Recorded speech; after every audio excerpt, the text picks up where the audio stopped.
자, 그리고 아까 말씀드린 것처럼 신통은 신속적이고 통합적으로 한다고 제가 봤는데요. 한 가지 아셔야 될 게 뭐냐면 서울에서 신통을 해보니까 생각보다 안 빠르더라. 어찌 보면 부산이 더 빠르더라. 네. 그리고 잘 보세요. 신통도 두 가지가 있어요. 재건축은요, 자문 방식이에요.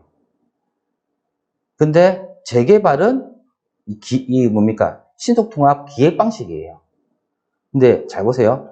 왜 내가 이 말씀 드리냐면 신통을 하고 있는 것 중에서 위치가 좋은 데 있죠.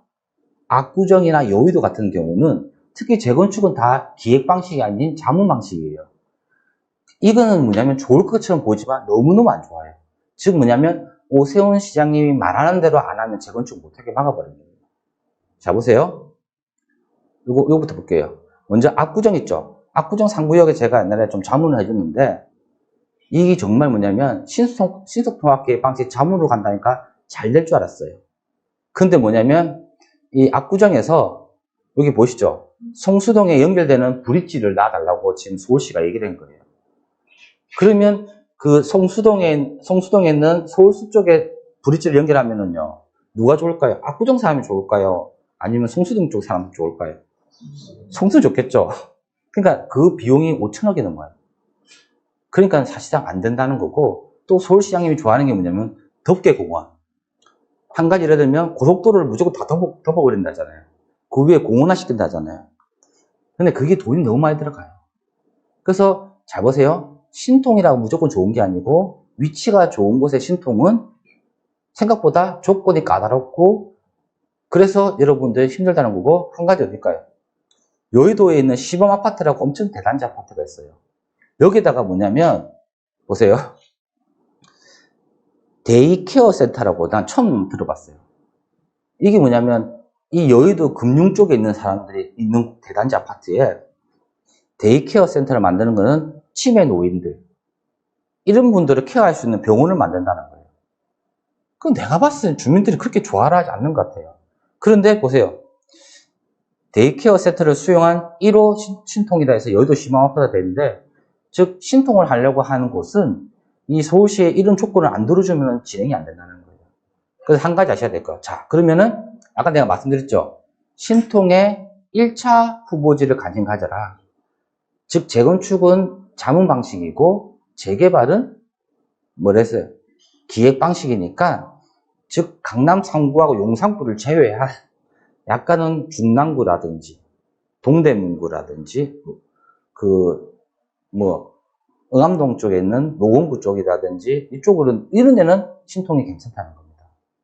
아시겠죠? 자, 그리고 한 가지 또 말씀드릴 부분이, 저 보세요. 아까 말씀드린 것처럼 저는 그래요. 이번에 용산이 거의 뭡니까? 한강 부분에서 삼각지로 따지면 서울에 딱 세 개의 중심이 있어요. 강남, 영등포가 아니고 여의도죠. 여의도가 용산이 이 삼각형 모양으로 핵심이 되어 있거든요. 그래서 지금은 내가 말씀드렸잖아요. 이 용산을 기점으로 해서 소초, 강남은 집값이 많이 올랐잖아요. 그러면 요 밑에 있는 성남하고 용인, 그럼 이번에 좀 관심 있게 보는 것은 성남 쪽은 좀 비싸기 때문에 용인 쪽에도 이번에 노후계획도시특별법에 의한 재건축을 하려고 하고, 용인시 수지구 쪽에 있는 학원가 중심에 있는 아파트 재건축들은 여러분들 좀 관심 있게 보셔도 좋을 것 같아요. 그리고 보시는 것처럼 송파가 커지고 있댔잖아요. 그에 따라서 강동구도 같이 커지고 있어요, 지금요. 그리고 하남하고 강주가 있는데 강주는 일단 제외하시고 하남 쪽이 있잖아요. 그쪽에는 지금 뭐냐면 재건축 하려고 하는 단지들이, 제가 그때 한번 살짝 말씀드렸는데 그쪽도 움직이고 있고, 구리 남양주, 특히 남양주는 쳐다보지 마시고요. 구리 쪽에는 나쁘지 않은데 가격대 올랐어요.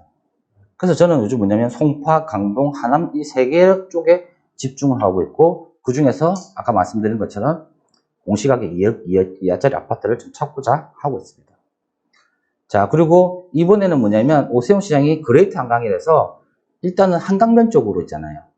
많이 개발을 하려고 하고 있고, 한강변을 제일 길게 접한 동구가 무슨 거 아세요? 마포구예요.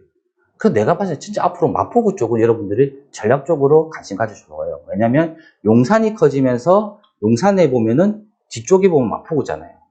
그리고 여의도가 커지잖아요. 그럼 다리 하나만 건너면 마포구예요. 그리고 공덕동하고 아현동 쪽이 내가 봤을 때는 진짜 서울에서 집 하나 가지고 있으면 좋은 거. 목동에 아파트 가질래? 마포구 쪽에 공덕동에 아파트 가지라면 저는 공덕동 가집니다. 그만큼 이번에 그 반사적 이익 보는 구가 마포구 쪽이에요. 그래서 한강변 쪽 개발을 하는 거고, 여러분들 왜 서울시가요 여러 개 지금 사업들을 이름을 자꾸 파생시게 하는지 아세요? 왜냐면 건축법하고 조례가 있잖아요. 건축법 조례가 있으면 다 용적률 300% 이하로 사업을 해야 되는 곳인데, 이렇게 하면 사업성이 안 나오잖아요. 그리고 이거 보세요. 지금 공사비 자체가 450만원, 470만원 하는 친구들이 7, 800만원대 올라갔어요. 이 공사비 증가되는 건 고스란히 누가 부담하겠어요? 주민들이 하잖아요.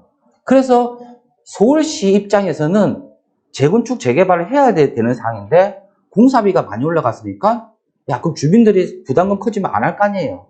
그거를 보완하기 위해서 뭐냐면 여기 보세요. 기존에 나왔던 용적률을 조금씩 더 올려주는 거예요. 맞죠? 그럼 300%짜리를 350%까지 올려주는 거예요. 그럼 50%더 짓게 되면 일반 분양 개수가 늘어날 거 아니에요. 그럼 수입이 증가되게 되면 그 수입이 어떻게 할까요? 공사비 증가되는 곳에, 추가되는 곳에 전달한다고 하면 주민들의 추가 부담이 커지지 않죠.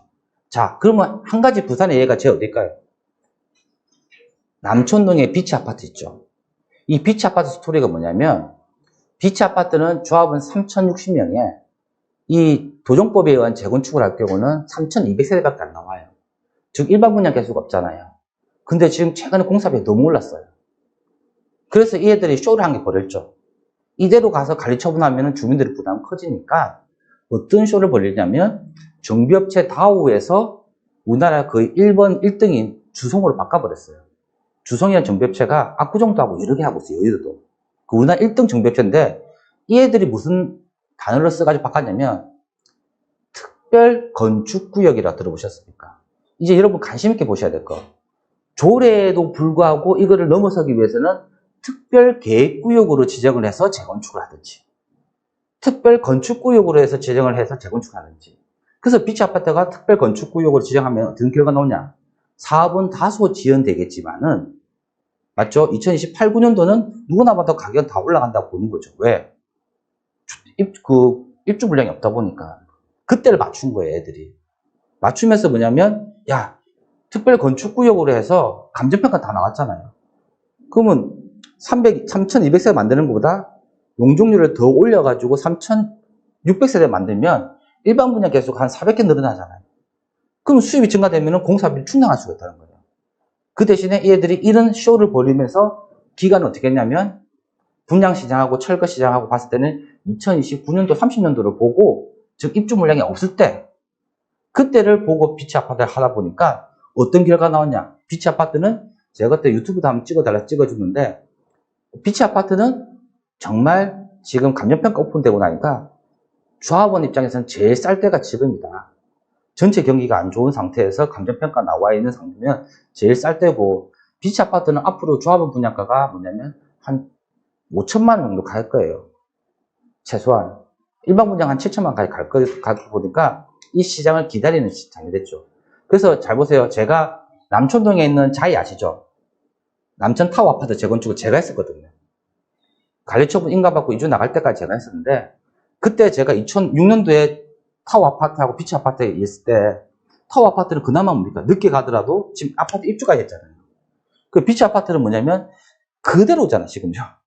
그래서 확실히 내가 볼 때는 비치 아파트는 뭐냐면 여러분들 요게는요 사고 파는 동네가 아니에요.